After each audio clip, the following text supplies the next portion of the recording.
ಕಟ್ಟಾ ಮೀಠಾ cutlet ಮಾಡಲು ಬೇಕಾಗುವ ಸಾಮಗ್ರಿಗಳು: 1 ಕಪ್ ಬೀಜ ತೆಗೆದಿರುವ ಖರ್ಜೂರ, 2 ತುರಿದ ಆಲೂಗಡ್ಡೆ, 2 ಟೀ ಸ್ಪೂನ್ ಹುರಿದ ಚಿರೋಟಿ ರವೆ, 2 ಸ್ಲೈಸ್ ಬ್ರೆಡ್,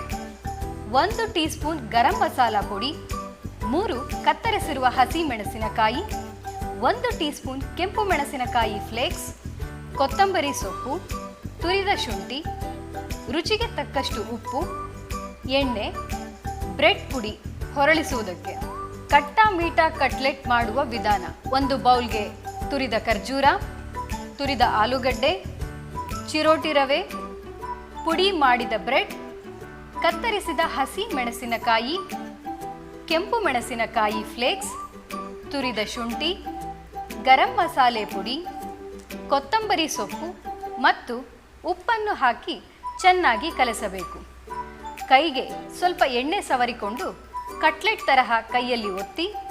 ಬ್ರೆಡ್ ಪುಡಿಯಲ್ಲಿ ಹೊರಳಿಸಿ ತವಾದ ಮೇಲೆ ಚೆನ್ನಾಗಿ ರೋಸ್ಟ್ ಮಾಡಿದರೆ ಕಟ್ಟಾ ಮೀಠಾ ಕಟ್ಲೆಟ್ ಸವಿಯಲು ಸಿದ್ಧ.